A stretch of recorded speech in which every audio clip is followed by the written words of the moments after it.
Every time you make a decision, I'm not going to lie, I'm not going to gossip, I'm not going to slander, I'm not going to cheat, I'm not going to get caught up in gluttony. Does it all matter? Yes, it all matters. You're carrying the baton of faith to your generation. It all matters. In the book of Hebrews, in Hebrews chapter 11, it says, it gives us a whole list: Abel and Enoch and Noah and Abraham and Sarah and Isaac and Jacob and Joseph and Moses and Rahab. I love that chick. She's in there. I love that. It gives us all hope. Okay, that's fantastic. Gideon, David and Samuel. And in Hebrews 12:32, the writer to the Hebrews says, I don't even have enough room to tell you about all of the others. That's who's in the grandstand, not the people on the sidelines. And that's what I notice in our faith. We love the sideline Christians. They're the Christian commentators. They're not the followers, they're the commentators. You see them on Twitter, they're awesome. They just pop out, man, they've got an opinion about everything and they're doing nothing. They're the ones that like posts but do nothing. Don't ever confuse liking something with doing something. And what happens in our generation, we think because I've liked it, I've done it. I'm like, no, sweetheart. That's just called liking.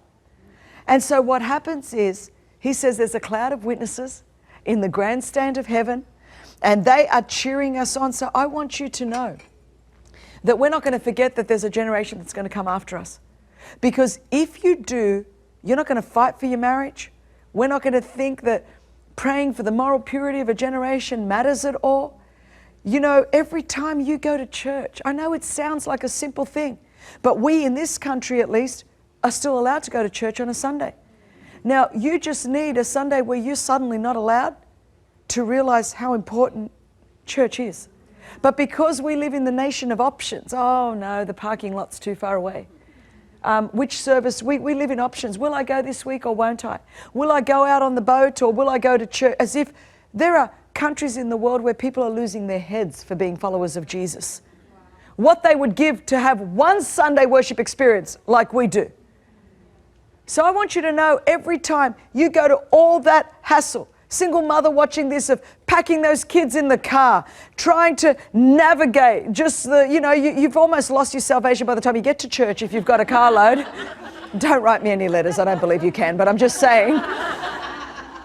But the point is that it is amazing to me. Is it worth the effort? Yes. Because we're making a statement to the kingdom of darkness that the priority of the house of God is important. Every time we raise our hands and we worship God, even in some of our darkest hours, we're saying, you are still God and you are worthy of my praise. Does it matter? Absolutely. You're carrying the baton of faith. Every time you bring your tithe into the house of God, does it matter? Absolutely. You're saying, I'm seeking first his kingdom and his righteousness, and I am trusting God above everything else with the first fruits of all of my increase in my life. Every time you keep yourself morally pure, you think in the crazy world of moral impurity that we live in, Christine, does it really matter? Yes, it does. It does matter for a generation, and it does matter to God. Every time you make a decision, I'm not going to lie, I'm not going to gossip, I'm not going to slander, I'm not going to cheat, I'm not going to get caught up in gluttony. Does it all matter? Yes, it all matters. You're carrying the baton of faith to your generation. It all matters. And we have to get to a place where we understand that what matters to God should matter to us. And that's part of carrying on the baton. We're just choosing which parts of the Bible we want to keep and which parts we don't. Oh, I don't like this part, so I'm just going to drop it. And so we just throw away the baton of faith. It doesn't matter, no. Who cares, Sexual immorality, let me just define it. I'll just define it, what I like. No, I don't like that piece. I want it to be called this, and now I want to do it. We just drop it. No, I don't really feel like going to church, it doesn't really matter. Where two or three are gathered, if I'm just with someone else, God's there, that's church. No, I don't want to be accountable. I don't want to be submitted. I don't like that. There's just so much exploitation, and, there's just such power-hungry people that let's just throw out biblical authority and spiritual authority. It doesn't really matter. None of it matters. Who cares? We just throw it away. Oh, the Bible, it's kind of sort of true. All the parts I like. The parts that I don't like, it doesn't matter. Just throw it out. And then we'll get to the landscape and go, wow, the moral fabric of our society is just trashed. No one actually knows what absolute truth is because we've just made everything relative. Cut out the pieces you don't like, rip out the pages you don't like. Let's redefine everything because we don't like how God defined it. So we're more compassionate than God is. God doesn't like to include everyone and everything, so we will. And we just redefine. And we just throw out the batons of faith. And we think we're doing God a favor. We think we are more loving than God. We think we are more compassionate than God. And whatever we don't understand, we try to make it fit into our finite comprehension and understanding. Is there a place to go, well, Isaiah 55 says that his thoughts are higher than my thoughts and his ways are higher than my ways, so maybe he knows something I don't know. Maybe I don't understand certain stuff, but I'm still going to trust him in that gap where I don't understand it. What am I going to trust? I'm going to trust his character and his nature. I'm going to trust that he is good and that he does good, Psalm 119 says. And although I don't understand some things, I'm going to believe that God who is good and God who is light and in whom there is no darkness. God has no dark side. So if God has set up certain boundaries, if God has set up certain statutes and rules and systems, then even if I don't understand them, I'm going to trust that he's good. And I'm going to trust that he knows something about human nature that I don't know. I'm going to trust that he knows something about how we best operate and flourish that I do not know. And so I'm not going to try to override him and say, I'm more compassionate than you, so I'm going to change your word to say what it doesn't say so that it can include what it doesn't include, just because it would be more convenient if all roads led to Rome. But Jesus, you actually said you are the way, the truth, the life. And then Jesus, you said, no one comes to the Father but by you. And the last I checked, in Greek and in Hebrew and in Aramaic, that word no one means no one. Jesus, this is a really exclusive faith. Jesus, are you that narrow? Are we willing to say, in the day and the pluralistic culture in which we live, where we have a world that is saying all roads lead to Rome, believe what you want to believe, follow what you want to follow, include what you want to include, redefine and reassign whatever you want. Are we willing to be followers of Jesus that go, man, there's some stuff that I don't understand, but this much I know. God is good. God does good. That Jesus said, he is the way, the truth, the life. No one comes to the Father but by him. So that's got to be the best way. And not only the best way, it's got to be the only way. Therefore, I'm going to carry a message of love and grace and mercy to my generation.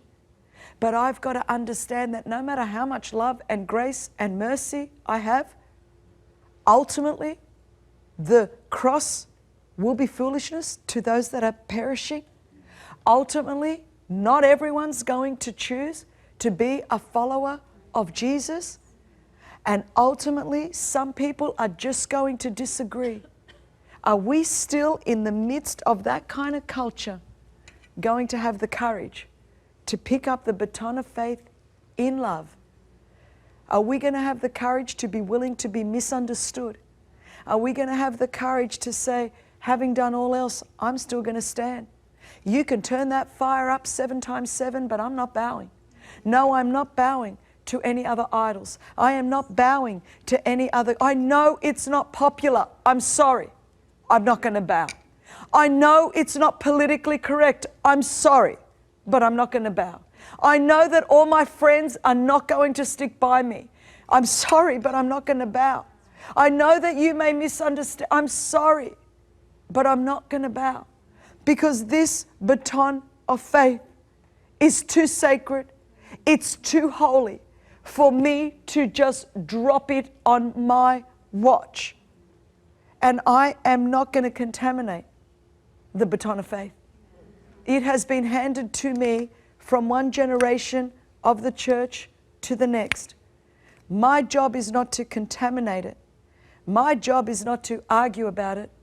My job is to hand the faith that's been handed down to me to the next generation. Are we willing to carry the baton of faith to our generation? Are we willing to run? And the Bible says that we are to throw off all of the things that actually would hinder us. And the writer to the Hebrews says, throw off everything that hinders us running this race. Now, unfortunately, a lot of us, we don't throw off everything that hinders. We like to carry it. Now, in these days, they would have understood that when you're running the race, I mean, there was lots of, it's sort of the origin of the Olympic Games would go right back into these times. And you would have athletes that would run. So I've asked a couple of people to come here and to be an athlete. So you guys come up, and this is just absolutely fantastic. And we've got lots of different types of athletes, and you girls are so awesome. Thank you for doing this. Now, over here, normally, when you go to an Olympic race, this lean, mean running machine, this is what happened. Now, back in these biblical times, they actually ran naked, but neither of the girls agreed to do that for me. So they would turn up and they would be wearing a cloak, and then they would drop their cloak and they would run naked. Well, for the sake of modesty, and this is Christian television, we're not going to do that. But over here is normally what you would wear. You would wear fairly well-tight lycra pants and a top so that you are unhindered. You've got nothing to stop you from being a lean, mean running machine. You're going to get in those blocks and you're going to take off. And this is how we're supposed to run. We're supposed to spiritually look like this. But what most of us do as Christians is, this is how we run. We come up to the starting blocks and we go, I'm going to carry my baton of faith. And we make sure that we put our good mountain boots on, and we've got our big jacket on, and we turn around and we've got this humongous, this is so heavy, you're strong, and we've got this humongous backpack on, and we fill this backpack with everything that we can think of, and bitterness and shame and guilt and unforgiveness and pride and lust and anger, and we fill it up, and then we get all these nice things that we feel so comfortable with, all the things from our skull, and we go, okay, God, I'm ready to run. I'm ready to carry my baton of faith. And you know, they've got their baton, and who do you think is going to go further? Who do you think? This is why we get here and we keep adding stuff to our back, and we take about 2 steps and we go, oh, I can't, because we drop the baton because we want to grab our backpack because it's so heavy. You could do that. And we grab it. But over here, when you're a lean, mean running machine, you could go and you're going to hand that over to me, and then you're going to keep running and get ready to grab another one and grab another one. And what is happening is too many of us in our Christian faith, we are running a sprint wearing snow gear and a backpack instead of being lean, mean, shedding off all of the junk that God has called us to shed off. And really, our whole Christian life is a whole journey of laying aside everything that hinders us from running this race that God has called us to run, because we want to carry this baton and hand it from one generation to the next seamlessly. But it's your decision. Are you going to run as if you're climbing a mountain, or are you going to run as if you're running a sprint in the race of life, in Jesus' name? Thank you for watching, and I hope you enjoyed this video. Make sure you hit the subscribe button and tap the bell icon so you're notified every time a new video is posted. I hope you'll share your thoughts in the comments, and if you feel led, please share this video with a friend who needs to see it. Thanks so much for watching.